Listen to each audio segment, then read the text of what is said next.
Hello everyone. So in this video, first of all, I'm going to have a look at this clip here showing damage to the SIG oil tanker which was attacked by Ukraine recently. First of all, you can see that the SIG is being assisted by tugs, a pair of tugs. These are different tugs than were here before. The original ones assisting the SIG were the Mercury and another tug whose name I forgot. They were painted red, these were blue. So Russia has switched the tugs assisting the SIG. Now, the main point of the video, the large hole in the side of the SIG. First, for 450 kg of explosive, the damage isn't as much as you would expect. I've seen this suggested online to be because the explosive charge in Ukraine's drone boats isn't directional, so it isn't focused entirely forward towards the target ship, but rather spreads out in other directions, minimizing the impact. Possibly, if Ukraine can find a way to target the explosive charge so it goes in one direction, the damage that these drones cause would be much higher. Now, I don't know much about ships myself, but I saw some comments on Twitter saying that the SIG got off lucky as this drone went into the pump room. The pump room is easily isolated with watertight doors. It would cause some flooding of the engine room, but overall, the damage hitting it in the pump room is easily contained. A little bit further back, and it would have hit the engine room directly. A bit further forward, the drone would have hit the cargo. However, this may not be a mistake. I saw a few other comments saying that the drone may have been aiming for a vertical weld in the SIG, and the point where the superstructure meets the main deck. If that is the case, then the drone could easily have broken the SIG's back if the blast was a little deeper and penetrated more. So the SIG definitely got off lucky here. So this ship looks like it is salvageable, but will need a lot of repairs. Someone on Reddit suggested that the ship's engines may have largely survived the flooding, but if the generators and electric drive motors were flooded, they will need replacing. The same comment says that the ship was in ballast, meaning she had seawater in her tanks to stabilize her, and that the ship was able to contain the flooding but hasn't been able to pump the ballast out. Maybe because we couldn't deballast the SIG without destabilizing it and possibly causing it to topple over and sink. Now also, the water looks very black, so the ship could easily still be leaking oil, but reports said at the time that the SIG was empty when it was hit, so this could be the ship's fuel, I'm not sure. And a side note here, the massive no smoking sign right over the impact hole did make me laugh. Up next, this photo here showing damage to the Olenegorsky Gornyak, which is in dry dock at the moment being repaired after that was attacked by a marine drone. So a very sizable hole in its hull here, and what looks to be big internal damage. This ship is in a bad way. Russia did a pretty good job admittedly in getting her back to Novorossiysk to stabilize and then to dry dock as quick as they did. If this was hit further away from shore, it's very likely should have gone under. The main damage will be what's been caused inside, to generators, engines, cabling, as well as rust because of seawater. This is likely going to be a long repair job. Here is a little diagram put together by OSINT Technical on Twitter, showing the rough location of the damage caused to the Gornyak. Now that's the end of the video about these two ships hit by marine drones. However, you may notice there's a lot more video to go. That's because at the end of this video, I've also included the interview that representative from the Ukrainian Volunteer Centre and the 3rd Battalion of the Ukraine Volunteer Corps did for the channel. During the interview, he answered questions submitted by viewers of the channel, and I said I would put it on another video to ensure it got the maximum audience, as it was very kind of him to take the time to do an interview, and also it's very interesting to hear directly from a guy who is on the front lines. Indeed, in the video, you actually hear gunfire as other Ukrainians near his position target some Russians. So this was done right on the front lines by a frontline soldier giving his input and to the various questions asked by people. So it's definitely worth a watch. Hi, my name is Dmitry. I am head of the front of the Ukrainian Volunteer Center. It's an interview for Sachu Mimus channel. That's all. Let's start with the first question. What pieces of equipment have been overlooked by supporting nations that are particularly difficult and/or expensive to acquire independently? Collimator sight. The really good one costs approximately $1,200. It's extremely hard to combat in direct collision with the contact enemy. They are especially useful in military assault or trimming settlements. And what is the most important thing you do every day that is not combat related? Running, sport activity, and time with my wife, if possible. It's very important to keep fit and mentally relaxed. Do you feel having air defense such as F-16 would really make a difference, and to what extent? Jets are much needed. Can't say that battle line will start moving at once, but it will definitely lower the amount of deaths among civilians and troops. My question is, do you watch or pay close attention to the war effort as a whole, or do you stay solely focused on your immediate job and task, and why? I'm focused solely on my tasks and foundation. Sometimes I get news in general, but no more. If I try to follow everything that happens, I would start to make serious mistake in my job. That will be brutal.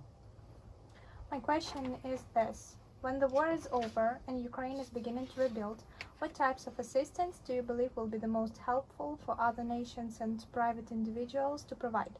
And what types would be considered overreach and unwelcomed?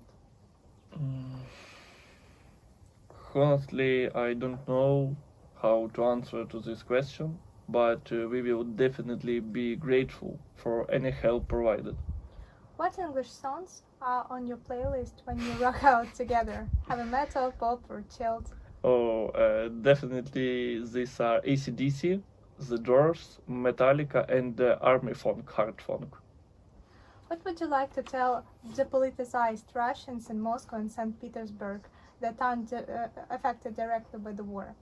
What are your feelings towards Russian civilians in general? My attitude is really negative, because people rule the country, not the president. If Russians wanted to stop this, they would do this long time ago. I am often shown the comments in a social media posts about another bombarding of Ukrainian cities. They certainly approve it, even like it. How can I treat them this way? Have any of you had to fight in a city or town you once lived in, and how did it feel? Fortunately, there were no such cases, but for the detachment is really good if we have someone who had lived in such place. They can guess some gaps and this way to help to make operations successful. How visible are the results of attrition in the front line? Are the orcs getting more and more desperate and lacking equipment? Mm. The statement they lost their fighting spirit long time ago is true. They have less equipment. We can see that from decreasing of artillery bombardments of our cities. Do you see support from United 24, or should my donations better go to just smaller groups like NA4 69 Sniffing Brigade? I currently split my donations between United 24 and smaller groups because I think there's stuff smaller groups can't buy. For example, British companies making demining vehicles won't sell to them.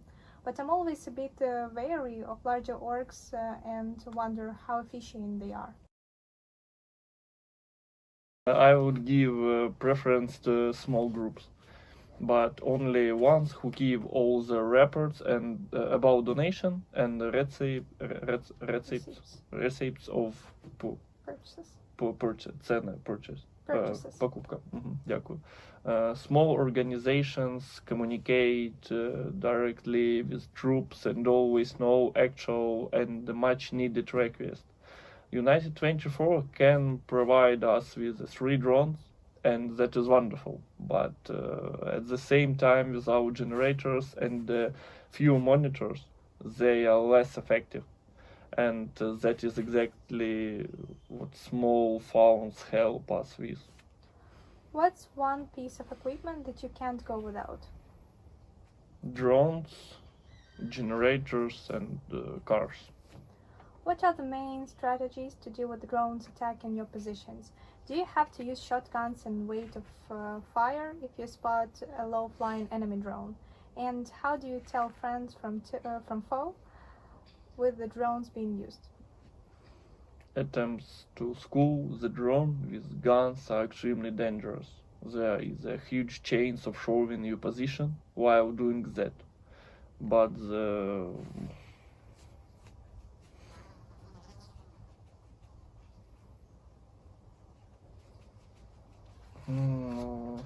як це на англійській? Зараз, одну хвилинку. But the chance of effectiveness is quite small. It's way better to use electronic warfare or the ones that our engineers made themselves. Is drone technology a game changer when used by yourself or the enemy? And is it possibly the most important battlefield technology to develop in the near future? Now, drone technology is a very important part of war. They help with artillery spotting, estimating risks during medical evacuation and storms. Russia used drones, but extremely badly, and that is good for us. The question is, do you have any idea how many millions of people from all over the world love, respect, and support you all? Of course, it's very delightful to read supportive comments and to understand that we are not alone in our struggle. It's good to know that we are helped and worried about. We are very grateful for that. What is the communication like between the armor, infantry, and artillery when it comes to assaulting a position? Naturally helps with cutting out the possibility of aiming fire. Armored cars help infantry to get the enemy position and cover them. And infantry does mopping up and consolidation of position. Have you had any contact with Russian POVs? And what did you learn from that experience? Many of them are very covert. They go to war for money. They don't take Ukraine as an independent country and Ukrainians as a people. We are like second-class people for them. What motivates you on a daily basis? Best wishes from the Netherlands. Thanks for support from the Netherlands. I think the main motivation is that my wife and parents being alive. That's the main thing. What is the most difficult part of current offensive operations, and what could be done to relieve the issue? In the 6 months we have not been given the necessary weapons in time. They have enriched themselves very well, and it is extremely difficult to storm them without air support. We need aviation and more modern equipment. Russian and some Western press speak of a failed offensive. Most of us who keep up to date see it as a slower than we would hoped, but by no means failed. What is the impact on the average UA soldier?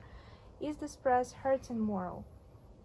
I agree that the offensive is slow, but that's normal considering how much time they have had to gain a foothold. And it's always harder to assault than to defend. Ordinary soldiers don't pay attention to this, they just do their job. But it would be nice if the foreign press didn't write what they don't know about. Such articles can show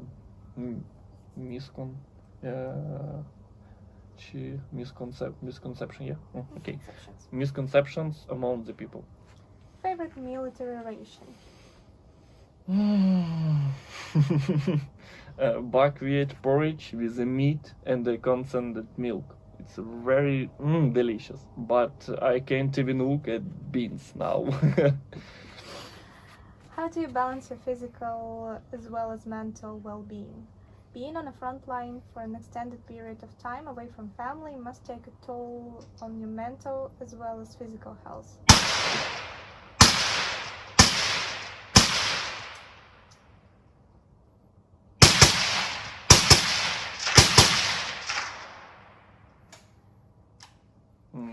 Sorry.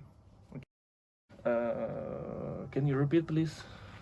The question was about mental and physical well-being. How do you keep it? This is a widespread problem. The most important is to communicate with dearest via Telegram or WhatsApp, through video chat or voice messages. We also have 10 days of vacation per year to see our families. And they say for psychical health, running and other sports. Is Western armor making a big difference? Yep. Western armor plates for armor save a lot of soldiers from death. Is there a game that everyone in the trenches uses to pass time, like a card game or dice or other? Cards and word games are a real lifesaver, but heart-to-heart talk is very good. Is it true that the bandit theme from Stalker is played in the Russian POV cells 24/7 as a form of soft torture? I have never heard about it, to be honest, but I have never been to a prison camp. I loved the game Stalker since I was like a kid. It's a good game from Ukrainian developer. Do cluster munitions help clear mines in any way? I haven't heard of mine clearance, but pulling them out of the trenches is definitive. The cassette ammunition helps us a lot. Do you have a captured weapon of preference you've taken from the dead invaders? I know that AK-12 is rumored to suck. I don't pick up any trophy weapons because it's a big risk. Anything could be body trapped.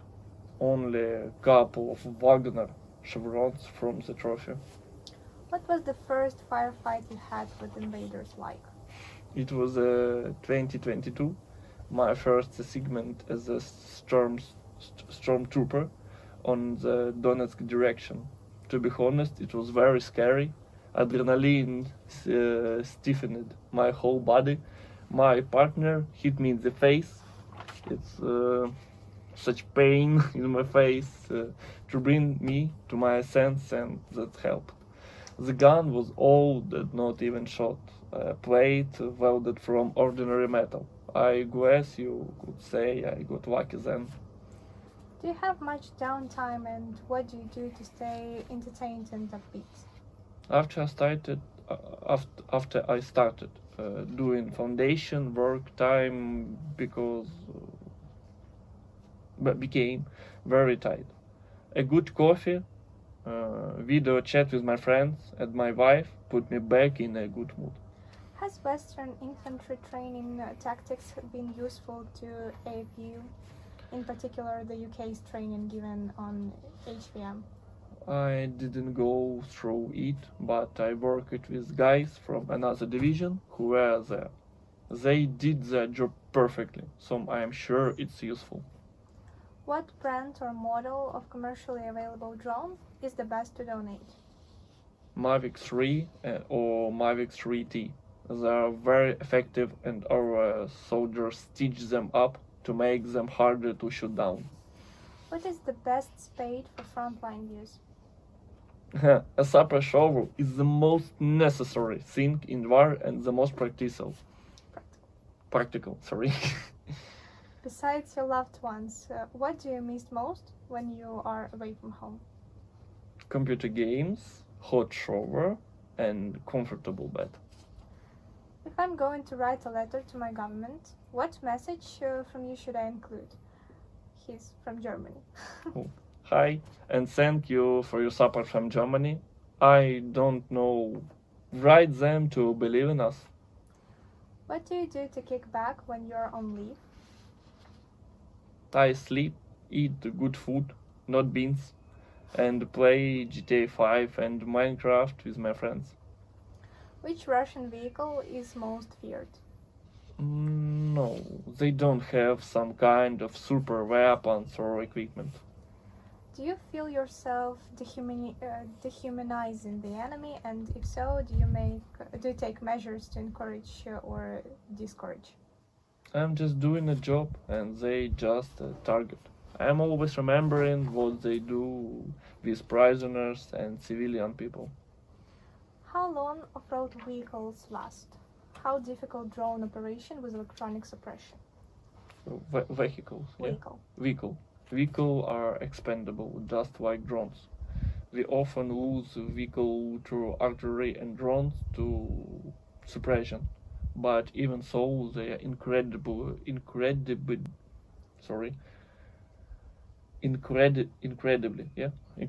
useful.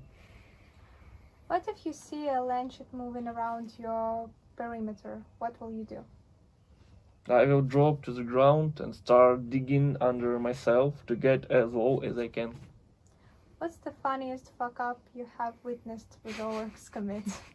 They have a big problem with communication, and once Russian artillery hit their own column of tanks. They helped us a lot. Which, in your opinion, is the most effective weapon and tactics you have against the Russians in defense and attack? And which is Russian best weapon and tactics they use for their defense and attack? With your experience now, can you make suggestions for better results in the near future of the conflict? Which were the biggest mistakes, in your opinion, in the conflict for both sides? The most powerful thing we have is tanks and armored vehicle. They have drone suppression systems. We need deviation and time to knock them out of their position. It was a mistake on their part to underestimate us, and our was that we didn't get the right weapons and let them get a foothold. He also says that he's from Greece and Slava Ukraine. Heroam Slava. What Russian propaganda narrative should Westerns constantly debunk? Or which ones do you think we're failing for? Glory to heroes. Oh. Okay. Myths about Nazism in Ukraine. It does not exist. It is just a propaganda tool. And also the myths that the counter-attack has failed. It is in progress. We have success. I've seen some footage of trenches from both sides. Russian trenches look like garbage dumps, and Ukrainian trenches show some order and respect. Although life in the trenches is rough, is there something that Ukrainian fighters have there which feels a bit luxury, or something we wouldn't expect to see in the trenches? The most unexpected thing I saw in the trench was an ordinary toilet, stall, and a shower. Identifying as a pacifist, I still in doubt to donate money, notwithstanding my heartless solidarity with the goal to liberate your homeland. What do you say to onlookers like me? We don't want to go to war either. But тоже це either теж. Дякую. But we have to defend our country against bloodthirsty invaders. I am a Pacific too. But words can't stop them. I think if you don't want the war to come to you, you can donate. It's entirely your choice. AK or AR? AK, it's not a good weapon. AR-15, 100%. How's mental health of the troops in general, and do the guys have good access to mental health providers? There are some issues with that, but they are already in full swing building hospitals to treat and adapt military people. That's all? Yeah, we're finished. Yep, okay. Thank you for help us. It's very good that we can make the interview for such a Mimos channel.